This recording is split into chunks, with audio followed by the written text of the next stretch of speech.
He was 17 and quiet, not the kind of boy anyone paid attention to in high school hallways, where popularity was traded like currency and kindness was rarely noticed. His name was Eli, and while the world admired athletes or the loud ones who commanded rooms, Eli kept to himself, spending more time sketching in his notebook or reading novels in the back row of the school library than being part of anything loud or wild. His mother worked double shifts as a waitress and still smiled when she came home tired, and Eli had learned early that strength didn't always shout, it could be quiet and still be real. The day he saw her, curled up behind the cafeteria dumpsters with her arms wrapped around her knees like she was trying to disappear, was the day something shifted inside him. She looked no older than him, but so different from everyone else around the school. She wore layers of oversized clothing, her hair messy, her shoes too big and torn at the soles. People passed by and looked the other way. Some stared with disgust, others whispered or laughed. But Eli stopped. He didn't say anything at first. He just sat across from her, keeping a respectful distance, and unwrapped the second sandwich his mom had packed for him, sliding it across the cold concrete between them without a word. She didn't look up for a while, but when she finally did, her eyes weren't blank or bitter like he might have expected, they were watchful, cautious, as if they'd seen too much. She didn't thank him. She just ate, and he didn't ask her name. That became their silent ritual for the next few days. He'd find her at the same spot, around the same time, and offer food without expecting anything in return. He never asked questions, and she never explained. The school called her the alley girl behind her back. No one knew where she came from or why she was always outside, and no one cared enough to ask. But Eli noticed things, how she never complained about the cold, how her eyes darted around every time someone approached, how she flinched slightly whenever loud voices echoed in the hallway. And he noticed the bruises that looked like they hadn't come from just sleeping rough. On the 5th day, she finally spoke. "Why are you doing this?" she asked, her voice barely more than a whisper, the kind of tone you use when you don't believe anyone will stay. "Because you look like you need a sandwich," he answered simply. Her name was Lena.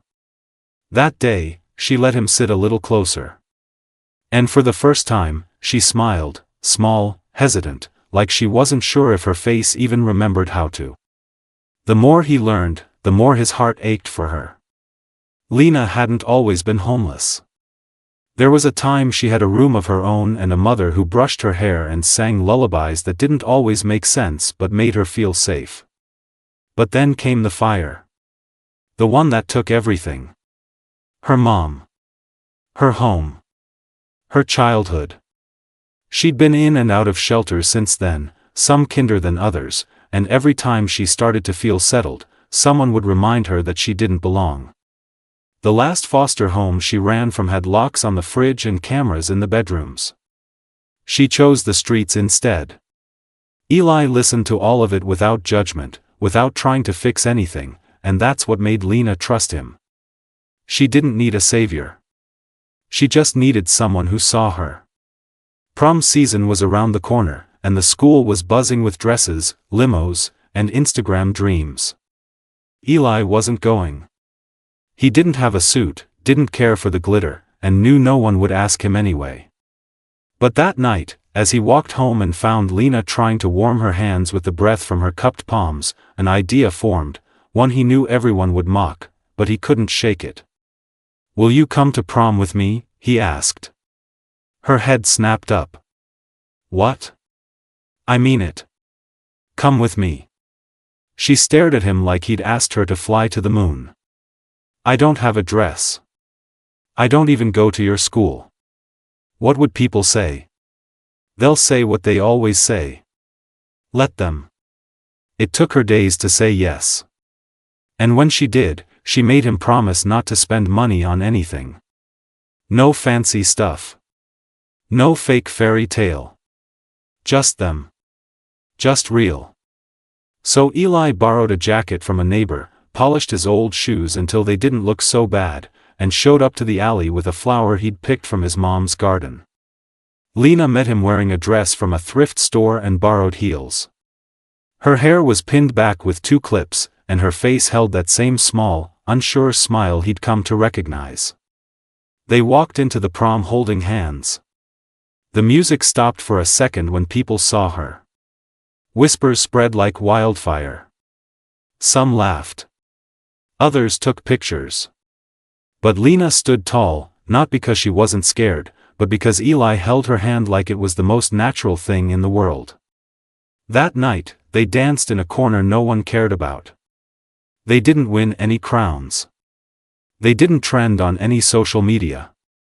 But when Lena rested her head on his shoulder and said, "This is the first time I've felt human in years," Eli knew that crown or not, he had done something right. And just when he thought maybe things would be okay, the morning after prom, she was gone. No note. No goodbye. Just silence and a memory that would follow him for the next 10 years.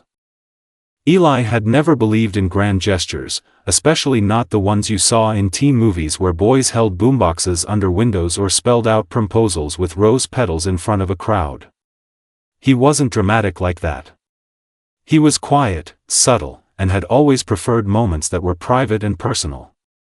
But this girl who had been living on scraps and shadows, deserved to be reminded that her story was worth something more than just survival. Lena had been gone for 2 days.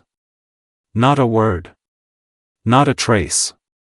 He searched the alley. He checked the abandoned parking garage. He even rode his bike to the shelter downtown, hoping she might have gone there. But every road led back to nothing. Then on the 3rd day, right when his hope was dimming, she reappeared, wearing the same oversized hoodie, but this time her face looked different. Softer. Like someone had told her something good, and she hadn't quite decided if she believed it yet. She sat beside him on the school's old football bleachers and held out a sandwich she'd made herself. "Your turn," she said, smirking. That's when Eli knew he couldn't just ask her to prom like it didn't matter. He wanted her to feel something, even for just a second, to feel like she wasn't forgotten, like she belonged in the kind of world that gave you reasons to dress up and be seen. And so, with his small savings, he bought a plain cardboard box, a faded red ribbon, and a single glass slipper from a second-hand store that was missing its pair. He painted the inside of the box with soft silver strokes and lined it with velvet cut from one of his mom's old church scarves. Then, he wrote 6 words on a slip of paper and placed it inside, because every girl deserves a moment. No big speech. No balloons. Just that. And when he handed it to her under the dim streetlight outside the convenience store where she liked to sit and read free magazines, she didn't speak for a full minute. Her fingers brushed over the slipper like it were made of diamond. Then she looked up at him, not with tears, but with something more powerful. Recognition. That someone had finally seen her. She didn't say yes right away. Instead, she closed the lid of the box slowly, pulled her sleeves over her hands like she always did when she felt something too deeply, and whispered, "If I say yes, you have to promise not to treat me like I'm broken." Eli didn't hesitate. "You're not broken, Lena. You're rare." She said yes. And what happened next wasn't just unexpected, it was something even she hadn't seen coming. Word spread. Not because Eli told anyone, but because high school had its way of discovering things. Someone saw the slipper in her lap, someone else caught them smiling too long, and by Monday morning, the school had turned their story into an urban legend. They said the weird boy from the back row had asked a homeless girl to prom with a glass shoe and a quote that made the guidance counselor cry. Half the students laughed. The other half watched closely, waiting for the joke to fall apart. But Lena didn't flinch. The next time someone called her "alley girl" in the hallway, she just raised her eyebrow and said, "Better than being a cardboard copy of everyone else." That shut them up. As prom approached, Eli realized something strange: Lena was changing. Not in a way that made her different, but in a way that made her more herself. She stood taller, even if her clothes still didn't fit. She made eye contact when she spoke. And sometimes, she smiled without trying to hide it. One afternoon, while they were sharing fries at the diner across town, she said, "You know what I've never had? A corsage. I used to see them on TV, those little flower bracelets. Always wanted one. Don't know why." Eli didn't say anything. He just made a mental note. On prom night, when he picked her up outside the old train station where she'd promised to meet him, he had that corsage in his pocket. Not store-bought. Handmade. 3 tiny daisies tied with twine, simple and wild, just like her. She looked at it like it was the most expensive jewel she'd ever seen. "I feel like someone else," she whispered. "No," he said. "You finally look like you." And when they walked into that gymnasium together, with its crepe paper arches and cheap disco lights, it wasn't just another awkward teenage dance, it felt like a scene from a movie no one expected to be real. Not because of the outfits or the music, but because of them. Because 2 people who weren't supposed to matter had just become the main characters of their own story. They didn't need crowns. They didn't need validation. They had something most people in that room didn't: truth. And while others danced for Instagram stories or flung glitter in the air, Lena and Eli held onto each other like the moment might disappear if they let go. In the middle of the dance floor, someone tried to trip her. A group of girls who felt threatened by the attention she was getting. She stumbled, but Eli caught her before she hit the ground. The music kept playing, but the room got quiet. Lena stood back up, looked straight at the girl who'd pushed her, and said, "You don't scare me anymore." That was the moment people stopped laughing. Because strength like that doesn't come from nowhere, it comes from years of being walked on, overlooked, underestimated, and still standing. The rest of the night passed in a blur of laughter, slow songs, and soft glances. But neither of them knew that this night, this simple prom, would become a turning point in both of their lives. That the pictures taken in that gym would one day resurface in magazines, not as gossip, but as a legacy. That the boy with the kind heart and the girl from the alley were writing the first chapter of a billionaire love story no one saw coming. And in that moment, none of it mattered, not the past, not the whispers, not the future. Just the slipper. The corsage. And the way they made each other feel like maybe, just maybe, they were finally home. The morning sun crept slowly over the horizon, casting soft orange light across the cracked sidewalk outside the train station where Lena had met him the night before. The prom corsage still lay on Eli's nightstand, its petals slightly wilted, but still fragrant, holding the memory of a moment that already felt unreal. His heart was light, almost weightless, the way it gets when something finally goes right after years of silence. Last night, he had danced with the girl he once found shivering behind a dumpster, and for those few hours, they weren't the weird boy and the homeless girl, they were just 2 souls wrapped in magic, untouched by judgment. But when he went to meet her at their spot the next morning, just like she'd promised, she wasn't there. Her blanket was gone. Her worn-out journal, she never let out of sight, also gone. Not even a note. Not even a goodbye. He waited for an hour. Then 2. The 3rd hour came with a strange kind of ache, not the dramatic kind that breaks you all at once, but the slow, stinging kind that creeps into your chest and tells you something's gone and maybe it's not coming back. At first, Eli told himself maybe she had just gone to get breakfast or shower at the shelter. But by nightfall, that excuse didn't hold. He biked across town, checking every place they'd ever been, every alley, every bench, every rooftop she liked to sit on to watch the city lights. But there was no Lena. Not even a whisper of her. Just the echoes of yesterday's laughter haunted every space she had once made beautiful. And the worst part? No one else noticed she was missing. There were no missing person flyers, no phone calls, no announcements.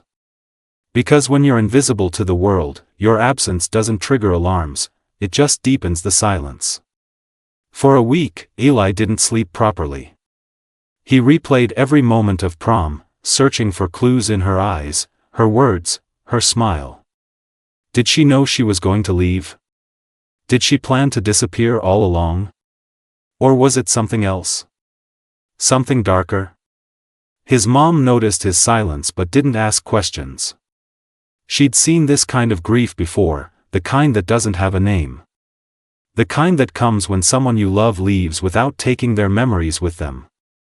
It was a quiet Thursday afternoon, nearly 2 weeks after prom, when he finally found something, a tiny folded paper tucked inside the corsage box, almost hidden beneath the velvet lining.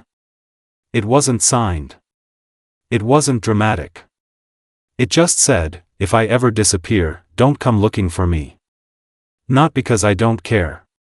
But because I do. Too much." Eli stared at those words like they might rearrange themselves into a better ending. But they didn't. They just sat there, honest, painful, final. And yet, something about the way they were written didn't feel like goodbye. It felt like protection. Like she wasn't running away from him, but from something else. From something she couldn't say out loud. Over the next few months, people moved on. Prom was a fading memory. The whispers died down. But Eli didn't.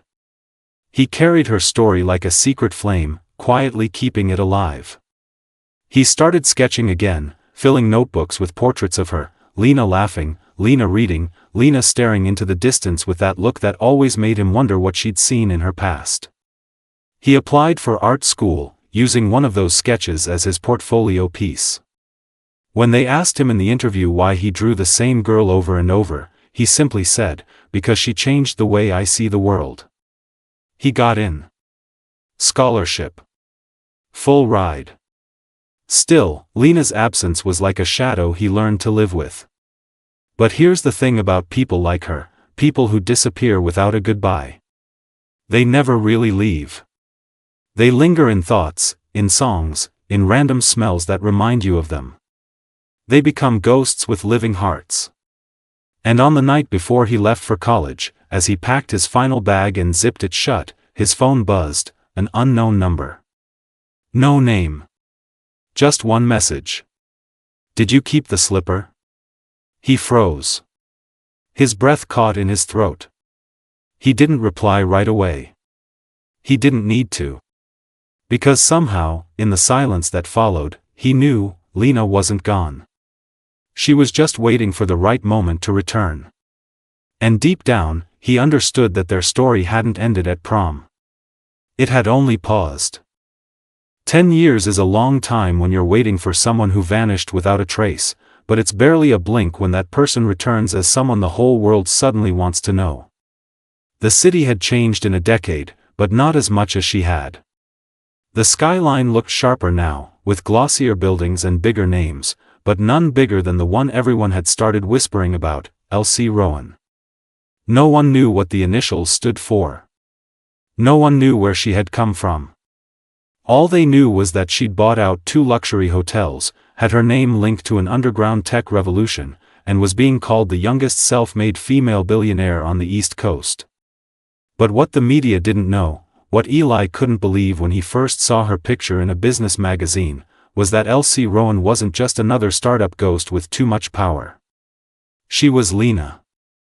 The same girl who used to sleep beneath a cardboard in the alley behind Morton's Diner. The same girl who once told him love was a story she didn't believe in. And now she was back, just different. Sharper cheekbones, a wardrobe that whispered wealth without screaming it, and eyes that looked like they'd seen 10 lifetimes of secrets. She didn't walk into rooms, she arrived. And the city noticed. Billboards were suddenly filled with teasers for her luxury wellness brand, Inside, promising healing from the inside out. Fashion editors speculated on her outfits like decoding royalty. Real estate blogs obsessed over her penthouse with the private rooftop garden, located in the one building where you needed a retina scan just to reach the elevator. But for Eli, none of that compared to the moment he saw her step out of a blacked-out car at a charity gala he was painting live portraits for. It was a warm spring evening. Jazz played in the background. Guests sipped champagne under chandeliers imported from Vienna. But the whole room tilted slightly when she walked in wearing crimson, fitted silk, floor length, minimal jewelry, maximum silence. Her presence was louder than any introduction. The photographers froze for a second. People whispered, "That's her. The LC." But all Eli could think was, she came back. And she looked at him. Not past him. Not through him. At him. And in that instant, every unanswered question, every wound that never closed, every sketch he had ever drawn of her, it all collapsed into one look. She didn't smile. Not quite. But her lips curved the way they used to when she was about to say something impossible. Then she was gone again, swallowed into the crowd of billionaires and socialites. And still, he couldn't move. Because if she was Lena, if she was the same girl who once told him she didn't believe in fairy tales, then what had she done in 10 years to become the story every headline wanted? The next day, the internet blew up. Tweets. Articles. Podcasts. Who is Elsie Rowan? Why is she funding schools in neighborhoods no one invests in? Why doesn't she do interviews? Why does she only speak through quotes written in cursive on marble plaques in her offices? But none of them knew what Eli knew. None of them had held her when she shook from cold or watched her fall asleep mid-sentence from hunger. None of them had seen her sketch out escape plans on napkins or cry over a childhood she never got to keep. They saw a mystery billionaire. He saw a survivor who had disappeared not to forget, but to rebuild. In private. In silence. In pain. That night, he received a letter. No name on the envelope. Just an embossed L pressed into black paper. Inside, a single line written in the same messy script she used to write in the margins of her old journal. Do you still draw the girl with the tired eyes? No instructions. No meeting spot. Just that. And it was enough to make Eli realize, she hadn't just returned to conquer the city. She had returned to answer the goodbye she never got to give. But something in her presence felt rehearsed now, almost armored. As if she'd built a life so strong, no one could break in, even the boy who once held her story in his hands. And yet, deep down, Eli could feel it, this wasn't the end of her mystery. It was the beginning of her truth. And somewhere beneath the tailored dresses and penthouse walls and magazine covers was still the same Lena who once danced barefoot under streetlights with a boy who gave her the one night she never forgot. The city could call her whatever it wanted. But he knew her better. He knew that even billionaires bleed when no one's watching. And maybe, just maybe, she had come back not just for closure, but for him.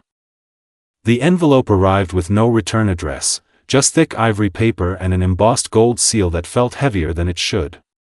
Eli turned it over once, then again, as if some hidden meaning would appear between the fibers, but the only thing printed inside was an invitation to the Rosecliff Gala, one of the most exclusive, invitation-only nights of the year, a place where old money showed off its diamonds and new money tried to earn a seat at the table.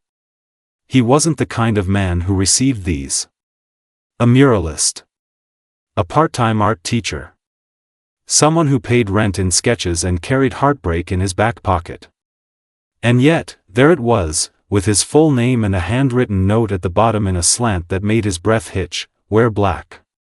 You'll want to blend in. There was no signature, but he didn't need one. He knew that handwriting. Had memorized it on napkins, in the corners of old sketchbooks, in half-written notes she used to fold into his jacket pocket. It was Lena. Not Elsie Rowan. Lena. And she wanted him there. The gala was held at the Alderidge estate, an old castle-turned-event space that reeked of forgotten royalty and modern-day excess. As Eli walked through its grand marble archways, chandeliers dripping crystals above him and perfume from 100 designer bottles trailing through the air, he didn't feel like he belonged. Everyone wore money like a second skin. Laughter echoed like secrets. Waiters floated through carrying trays of oysters and champagne. And somewhere in that gold-drenched ballroom, she was watching. He could feel it, not like paranoia, but presence. Like a song you haven't heard in years playing softly in another room. And then he saw her. Across the crowd. Back turned. Dressed in the color of midnight silk, falling like water over her frame. Hair up, pinned with something that glinted like old stars. And when she turned, those eyes found him instantly. They were the same, sharp, unreadable, but heavy with history. Eyes that had once watched city lights from rooftops, had once looked at him like he was her favorite memory. But now, they were older. Like hers had seen power, betrayal, boardrooms, and secrets she'd never say out loud. Their gaze held for 3 seconds, maybe 4, but it felt like falling through time. No smile. No wave. Just recognition. And then she turned away again, swallowed into a crowd of people who called her Miss Rowan and didn't realize she had once stolen apples from street carts and dreamed of owning one real coat.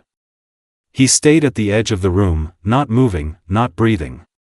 The gala wasn't about dancing. It was about presence. Appearances. Power plays wrapped in laughter. And Lena owned the room. She didn't speak often, but when she did, people leaned in like it was scripture. She stood beside tech moguls, whispered with investment sharks, and smiled at politicians who smiled back like schoolboys. But Eli noticed the way her hand occasionally tightened around her champagne glass. The way she glanced toward the exit every 20 minutes. The way she looked tired, beneath all that flawless makeup. She wasn't performing. She was surviving. And somewhere inside all the sharpness and shine, the girl he once knew was still there. Later, near midnight, a server handed him a folded note. No envelope this time. Just 7 words, "Meet me where you painted the sky." He didn't need directions. It was the rooftop. The same one they had climbed 10 years ago, when the world didn't know her name and he had painted stars on broken brick with leftover mural paint just to make her laugh. He found her already there, arms folded against the night wind, her back to him again. This time, when she turned, she smiled, but it was soft, cautious, as if unsure whether it would be welcomed. "I wasn't sure you'd come," she said. Her voice was lower now, more measured. But still hers. "I didn't think I'd be invited," he replied. And then silence. Not awkward. Just full. Full of everything unsaid. Finally, she looked him in the eye and said, "The world doesn't know this version of me. You're the only one who does." He stepped closer, not touching her, just existing near her. "Why now, Lena?" Her eyes flicked away, toward the city glowing beneath them. "Because every empire needs an origin story. And mine starts with you." His chest tightened. Because this wasn't a reunion, it was a confession. She hadn't just invited him to the gala for nostalgia. She had brought him into her world for a reason. And part of him wondered, if her eyes still saw the boy who once chose her when she had nothing, or if now, he was just a reminder of the life she left behind. But as the wind picked up and she stepped closer, her hand brushed his, just barely, just enough, and he realized something that made everything ache. She was terrified. Not of him. Not of failure. But of being seen. Truly seen. Because in his eyes, she was still Lena. And maybe, just maybe, that's what scared her the most. Some billionaires chased headlines. They craved magazine covers, guest spots on late-night shows, their names etched in Forbes lists like gospel. But not the one who now stood hidden behind tinted glass and layers of silence. Cole Maddox wasn't just wealthy, he was dangerously private, and that made him 10 times more intriguing. Nobody knew what he looked like now, not really. Old photos floated around, grainy, years outdated. He hadn't interviewed in over a decade. Even at his own company's events, he attended behind black security walls and anonymous black SUVs, speaking only through carefully crafted statements and digital proxies. Rumor said even some of his board members had never seen him face to face. And yet, Lena had found a way into that world. Into his world. And Eli couldn't shake the question, why had she brought him back just when Cole Maddox had returned to the city's surface? Maddox hadn't always been a ghost. Back when they were all just kids trying to survive one more hungry day, Maddox had been the loudest, boldest one of them all. He used to steal food for the younger ones, talk big dreams about buying the skyline, and laugh like he wasn't scared of anything. Back then, he had eyes for Lena, but Lena had only ever looked at Eli. Still, the three of them had shared fire escapes, slept under the same tarps, carved dreams into concrete walls as if graffiti could make them real. Then one day Maddox disappeared. No note. No goodbye. Just vanished into the machinery of ambition. And now he was back, ruling over boardrooms and empires, but never showing his face. It was Lena who said it first, on the rooftop with Eli, the night of the gala. Cole never left, she murmured, eyes on the skyline. He just made sure no one could follow. The words held something heavier than nostalgia. Something unfinished. And suddenly Eli wasn't just standing in the middle of Lena's present, he was being pulled into a past that refused to stay buried. The city buzzed with whispers. A secret merger here. A mysterious buyout there. Cole's influence moved like a shadow, never seen, always felt.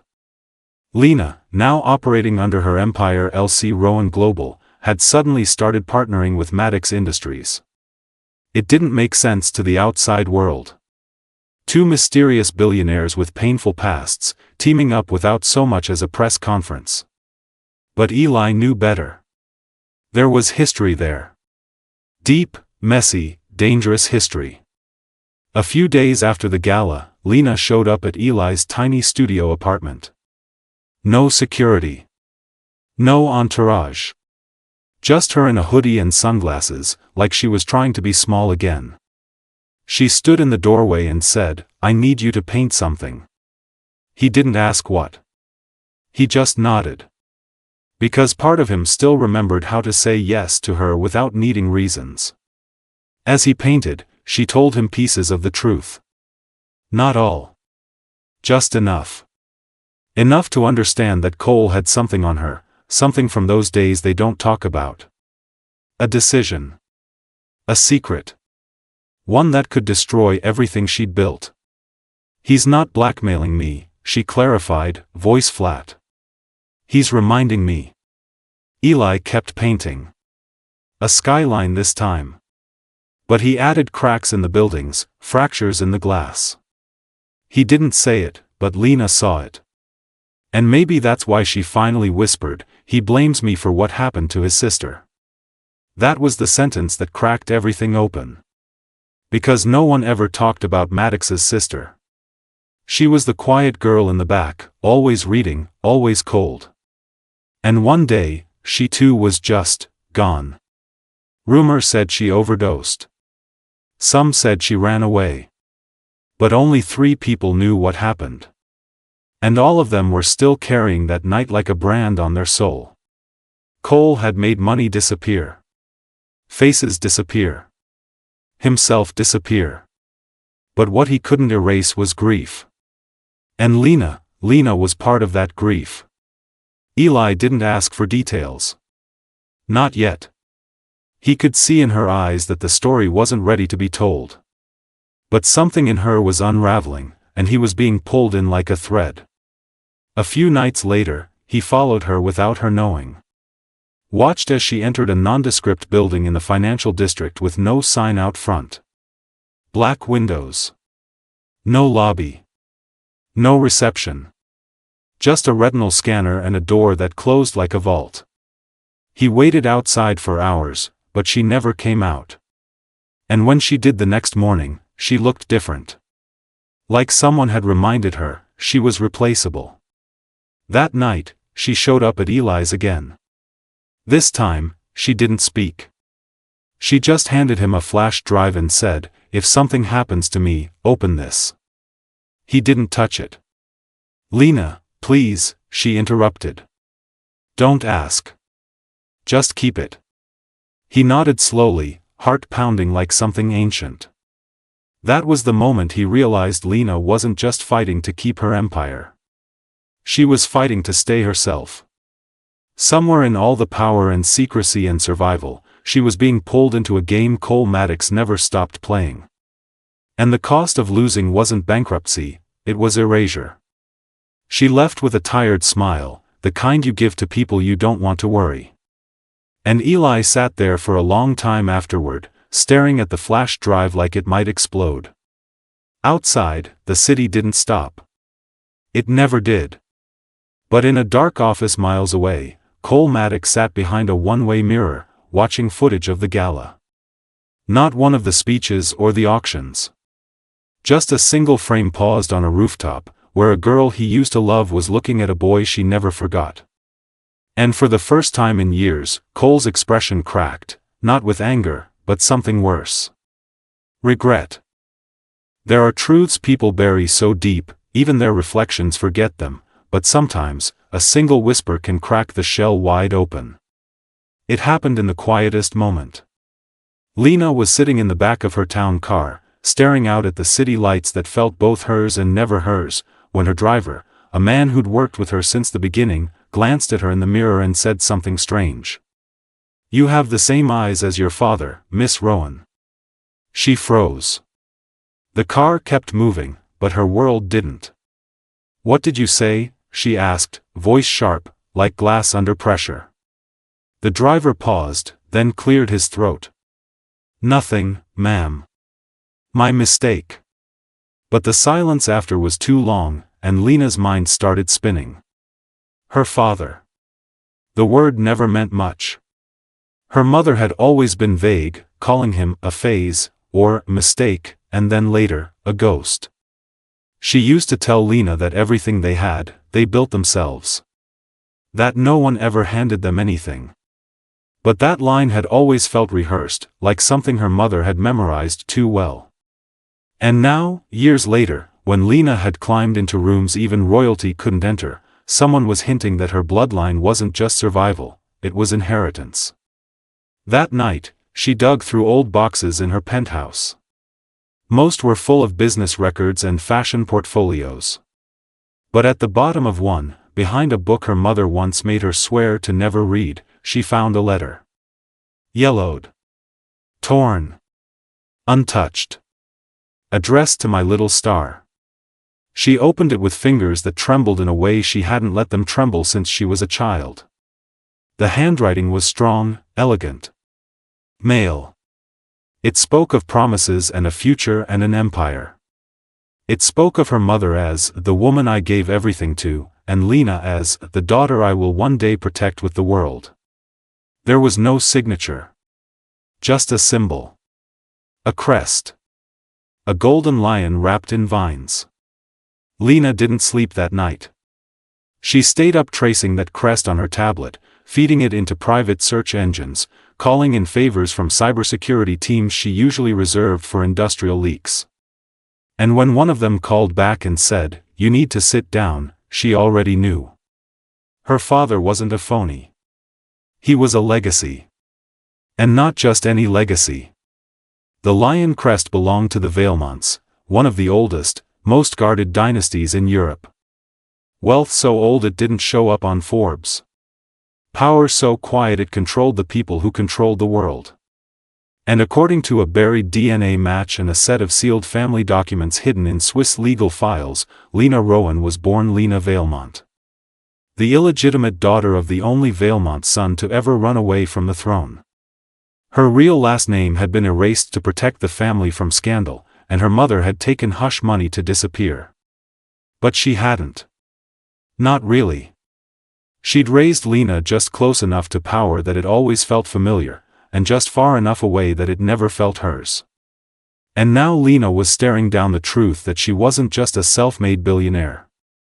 She was the heir to a dynasty that never wanted her, but now desperately needed her. Because, according to those same files, the last male heir was dying. And with no children of his own, whispers were beginning to circle that the bastard daughter across the ocean, the American one with too much ambition and not enough shame, might be the only hope of saving the Valemont bloodline. The realization didn't bring pride. It brought fury. Because everything she'd built, every brand, every sleepless night, was hers. Not his. Not theirs. And now the very name that had been denied to her was coming back, not out of love, but necessity. Still, something else started stirring. Not just anger, but questions. Why had her mother never told her? Why had her father disappeared? And most of all, why did someone in Cole Maddox's inner circle already seem to know? Because as Lena looked back at the letter, she noticed something she hadn't before. A watermark in the corner. Faint. Almost invisible. But when she held it up to the light, it was there. A single phrase. Via Maddox Estates, Geneva Branch. The name hit her like a punch. Cole. Her enemy. Her shadow. Her once best friend turned stranger. Was he involved in this, too? Had he known her truth all along and played her like a chess piece? Or was he hiding his connection to the Valemonts? Because suddenly, this wasn't just about inheritance. This was about secrets that predated them both. Generational secrets. Buried alliances. Old betrayals. And Lena's mother, her fierce, stubborn, unbreakable mother, was at the center of it. Lena made one phone call that night. Just one. To a number she hadn't dialed in 3 years. Her mother answered in a tired voice. "I was wondering when you'd call." Lena's voice was calm, but her heart was racing. "Why didn't you tell me?" Her mother didn't pretend to be confused. She just sighed. "Because that name comes with chains, not crowns." "So you lied?" "I protected you." "There's a difference." "From what?" Her voice cracked now. Her mother was silent for a moment. Then she whispered, "From the girl you used to be." Because she was too kind. And they would have eaten her alive. Lena hung up without another word. Not out of cruelty. Out of heartbreak. Because she wasn't that girl anymore, but she missed her. The next morning, Lena stood in her office, staring out over the skyline.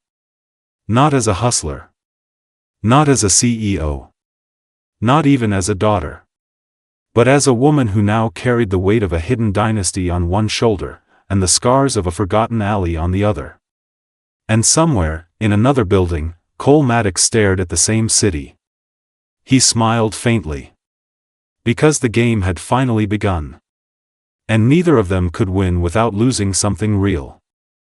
Some dinners are about food, some about appearances, but then there are the rare few that rewrite everything you thought you knew, down to the bones of your identity.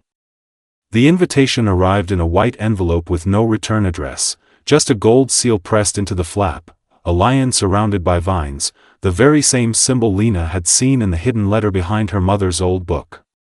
She almost didn't open it. Almost threw it away out of instinct, out of protection. But something in her gut, maybe curiosity, maybe rage, maybe the hunger for answers, told her to look. It was for a private dinner. No location. Just a time, and one word at the bottom, Valemont. For a woman who had grown up stealing dinners from convenience stores and crashing rich people's charity galas just to study their world, it was ironic how now, she was being summoned like she belonged in it. She wore black that night. Not for elegance, but for armor.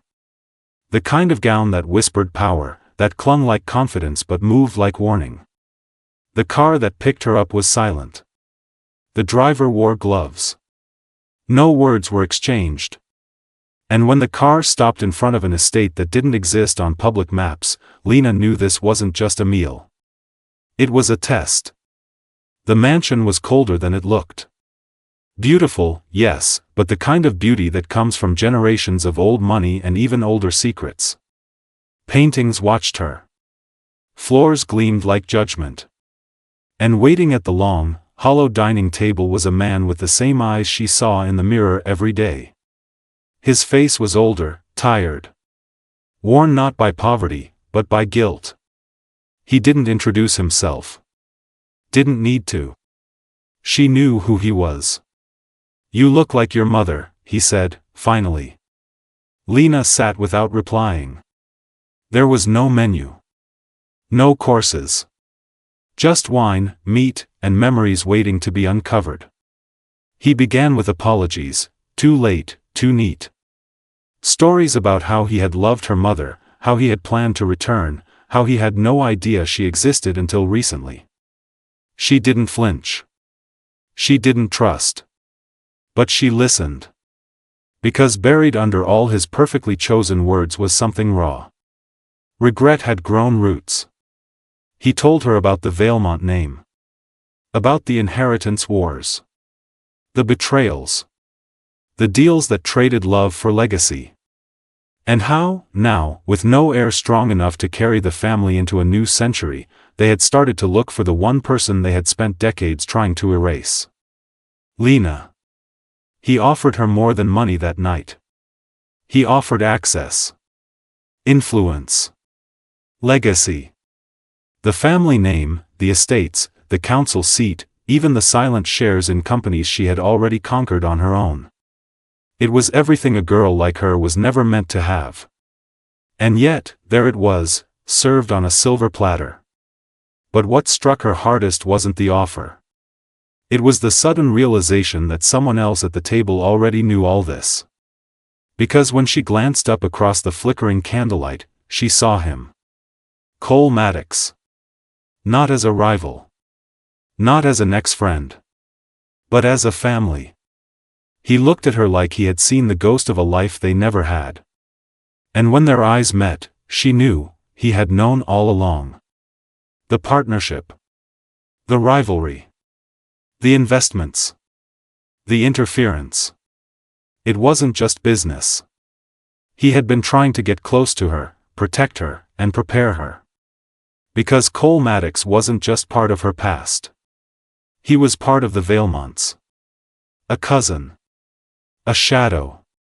And maybe, just maybe, the only person who had ever seen her for who she truly was, even before she knew herself. The dinner turned from formal to personal. Questions cut like knives. Trust splintered. Because Lena wasn't just faced with a family that had rejected her. She was staring into the face of a man who had carried her secret like a shield, never telling her, never warning her, just watching her rise until she was ready. And now that she had arrived, truly arrived, the world was watching. The board wanted her name. The press wanted her story. The family wanted her obedience. But Lena? She wanted one thing. Truth. All of it. Raw, unpolished, dangerous. Because this wasn't about becoming a Valemont. It was about owning the fact that she already was one, and rewriting what that name would mean now. That night, she walked out of the mansion with her chin high, her hands steady, and her future redefined. She hadn't said yes. She hadn't said no. She had said, if I come back, it'll be because I choose to. Not because I was born to. And that difference, that fire in her voice, it was what made the boardroom whisper the next day that Lena Rowan wasn't just a billionaire anymore. She was a dynasty in the making. A storm wrapped in silk. And the dinner that was supposed to chain her to her past had only unlocked the empire she was now about to build. On her terms. The truth never dies, it just waits in silence, lurking beneath polite lies and rewritten versions of the past until someone is brave enough to face it.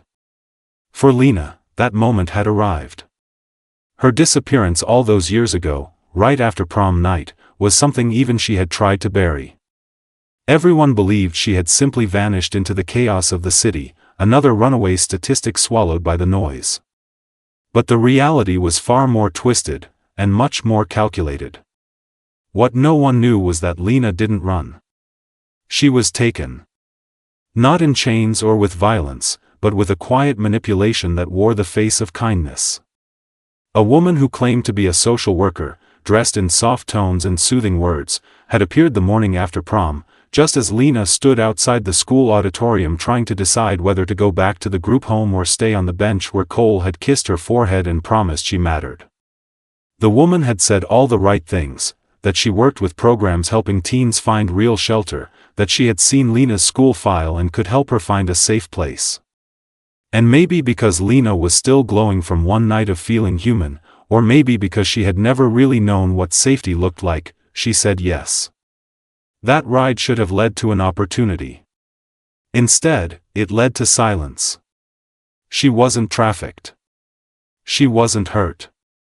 But she was erased, quietly relocated, her documents sealed, her name changed by people who claimed they were protecting her from the danger of being found.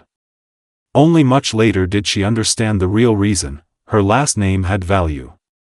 And someone in the Valemont family had already learned about her, already feared her. That woman wasn't just a social worker.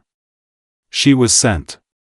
Sent to remove a threat before Lena even knew she was one. She was hidden in a remote foster program under a new name, passed from one controlled environment to another, each move carefully monitored. She was taught to obey, to blend in, to forget.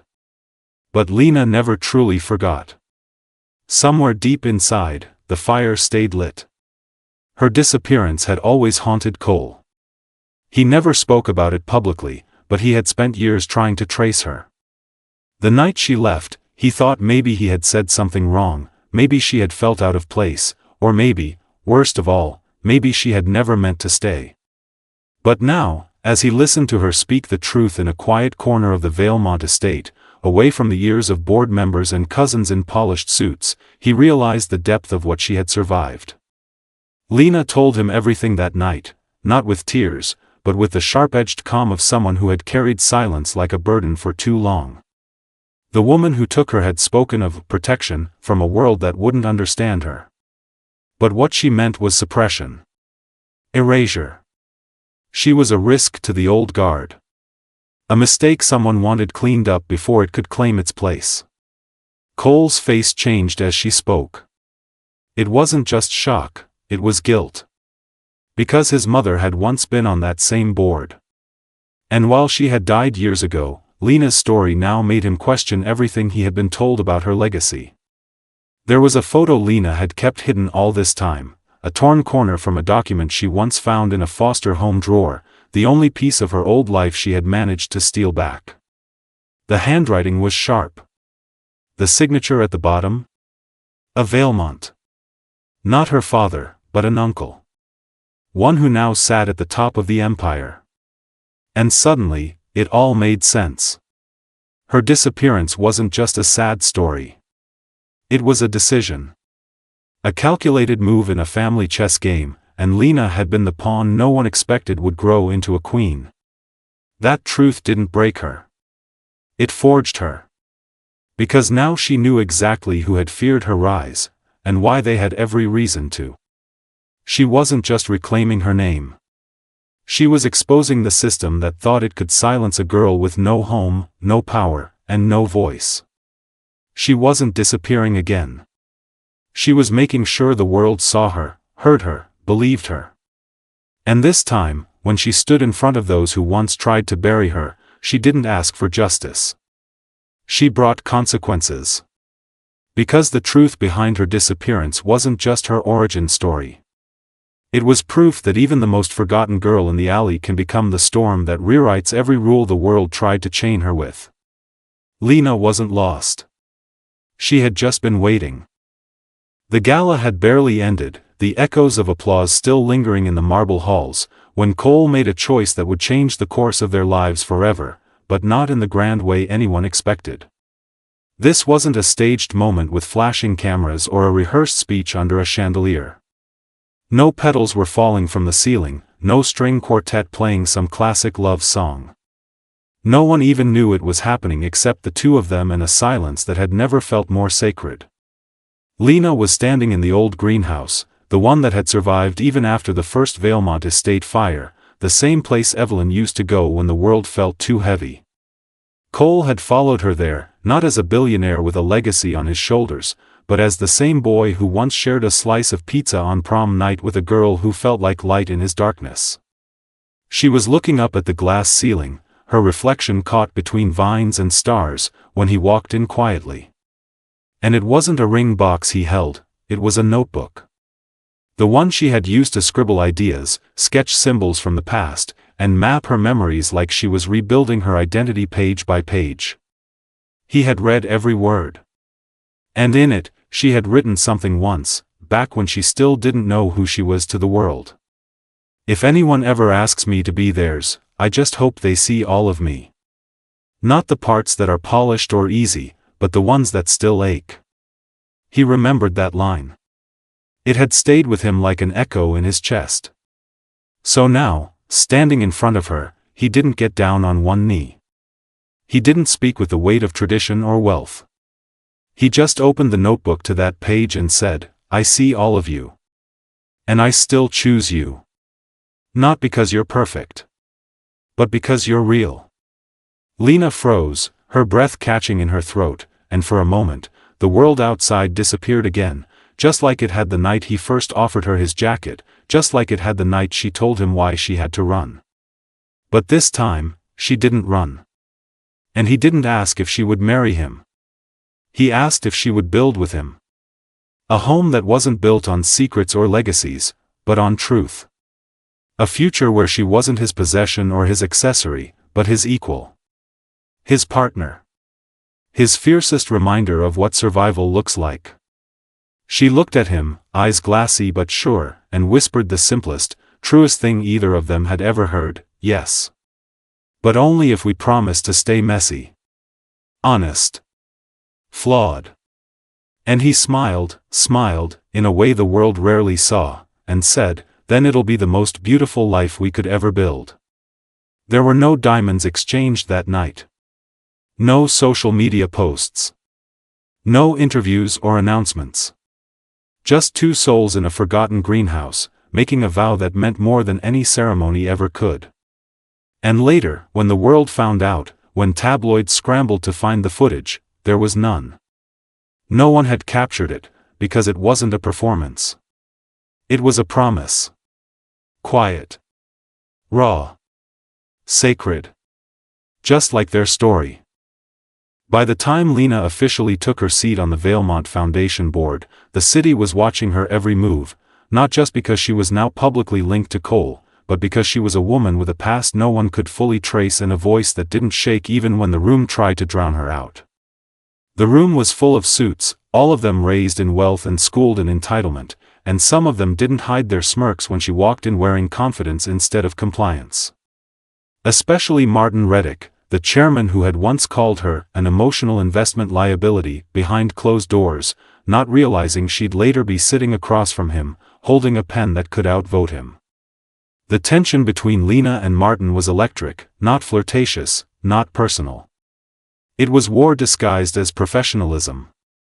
Every time she spoke, he interrupted. Every time she made a point, he spun it. But she didn't flinch. She had survived worse. The alley. The nights without heat. The betrayal of blood. And so this boardroom, with its mahogany table and crystal water glasses, couldn't intimidate her.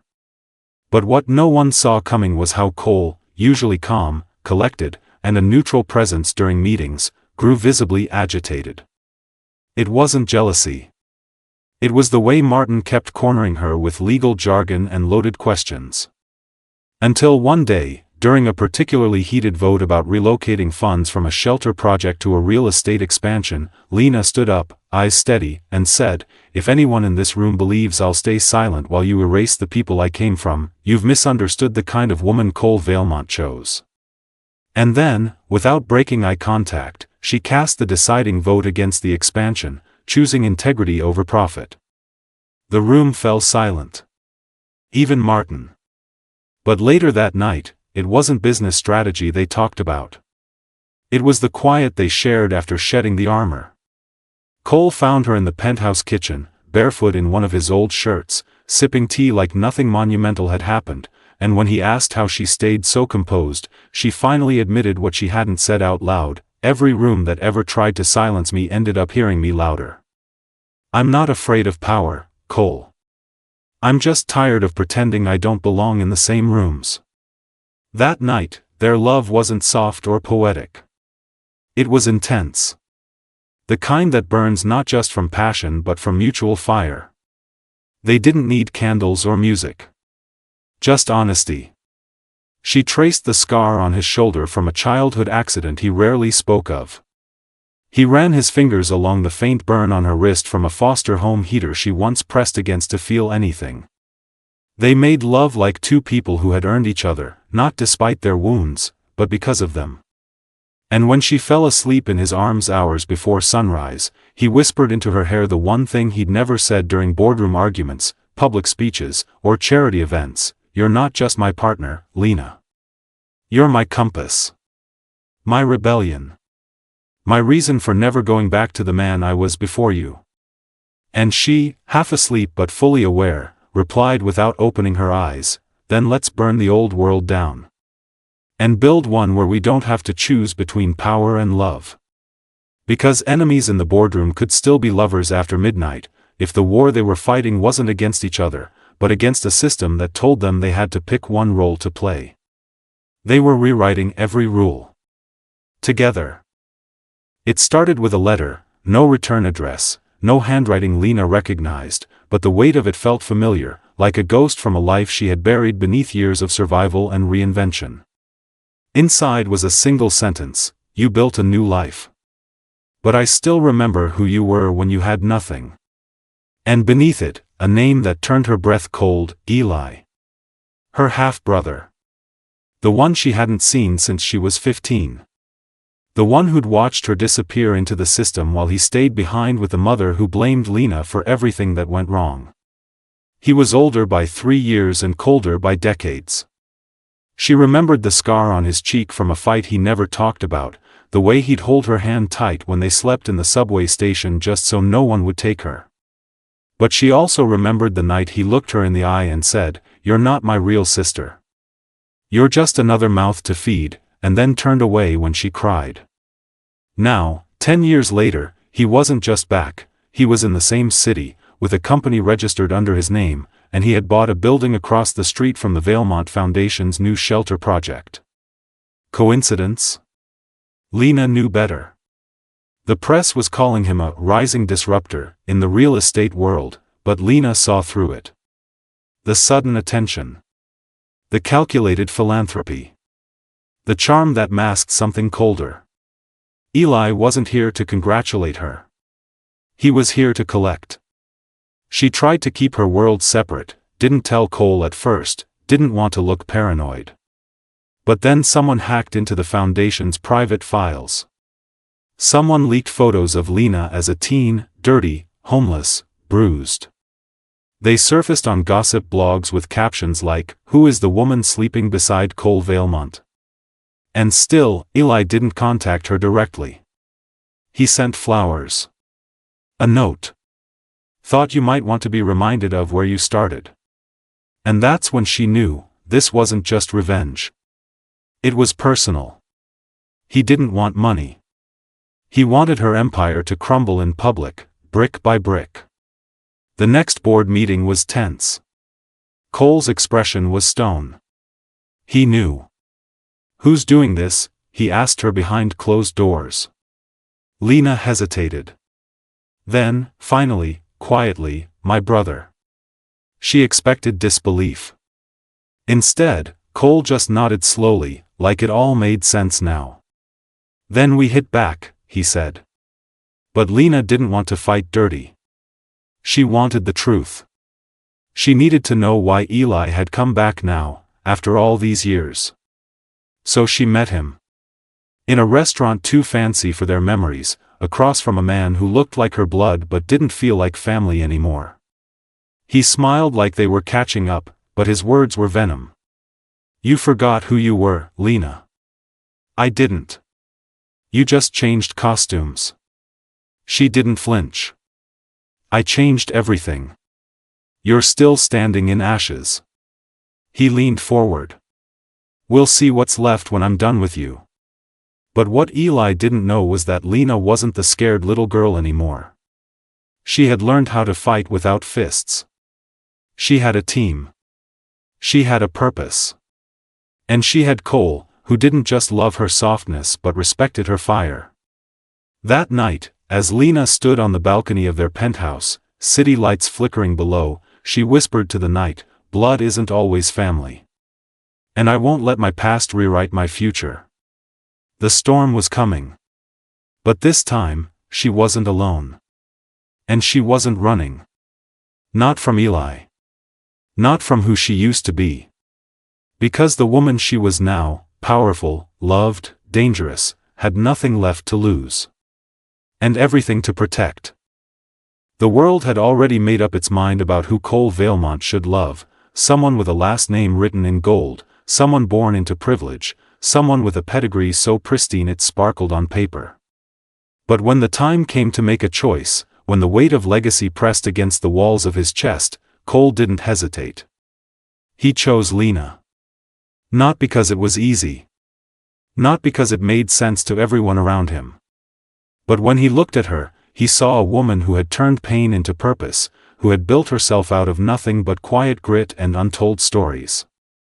And because, deep down, he knew, he had spent years surrounded by people who only wanted the Vailmont name, but Lena had looked at him long before she knew what that name meant. The board didn't understand. His father called it a disgrace behind closed doors. Tabloids tried to spin her into a fairy tale gone wrong, the maid who climbed into the master's bedroom. But Cole had seen what those same voices did to his mother, how a life curated for cameras had left her lonely, medicated, and eventually buried under the pressure. He had vowed, silently and with fists clenched, that he would never let that happen again. So when Lena walked into that press conference, head high, wearing that off-shoulder navy silk gown that moved like midnight water, Cole walked right beside her. No speechwriters. No PR. Just them. And he said it loud enough for every camera to catch it, "I chose her. Over image. Over convenience. Over tradition. And I'd do it again." The room didn't breathe for a full 5 seconds. Lena, still stunned, turned toward him slowly, her heart somewhere between awe and disbelief. For a man who had spent his entire life trained to be a diplomat, a strategist, and a symbol, this was war. Choosing her publicly meant burning bridges that had built his empire. He knew investors would pull out. He knew his uncle would start maneuvering for power. He knew people would say he was blinded by love. But for the first time in his life, Cole Vailmont didn't care. Love wasn't blind. It was finally seeing everything. And Lena, standing there with every part of her past exposed, every scar dragged through tabloids, she was no longer just surviving. She was being claimed. Not as a possession. But as a partner. That night, after the chaos had settled and the headlines exploded, they sat on the penthouse balcony with 2 glasses of red wine and silence between them that wasn't heavy, but full. She looked at him, uncertain. "You just burned half your empire for me." He reached over, fingers brushing hers. "No. I just saved the only part of it that matters." She swallowed hard, emotion rising, and for a second her walls almost went back up. But she didn't hide this time. She let it break through. "You could have had any woman in the world, Cole." He smiled, eyes holding hers like gravity. "I didn't want the world. I wanted you." There was no grand music in the background. No fireworks. Just 2 souls in soft light, finally meeting in truth. And in that moment, Lena realized something she hadn't dared to believe: she wasn't a chapter in his life. She was the story. And he was done letting anyone else write it for him. The world had already labeled her the luckiest woman alive. Headlines crowned her as the girl who went from sleeping in abandoned subway tunnels to sleeping beside one of the richest men in America. But what no one saw, what no one asked, was how much she'd given up to wear that crown. Lena had been raised by nothing but survival, no mother's arms to collapse into, no father's voice to tell her she mattered. Her self-worth was stitched together by the choices she made when no one was watching. So when she looked around the gold-trimmed walls of Cole's penthouse, the imported marble floors, the silent team of staff who bowed and slipped away like ghosts, she felt something no one expected her to feel. Not greed. Not pride. Just a quiet ache of everything she used to be. The night after the press conference, the night the world decided to either love her or loathe her, she stood in front of that same floor-length mirror where she'd once doubted if she even belonged in his world. And for the first time, she didn't ask, "Am I enough?" She asked, "Is this what I want?" The next morning, she didn't wear a designer dress. She pulled on jeans. She walked down the mansion's curved staircase with a duffel bag over her shoulder and told the butler not to wake Cole. And then she walked out.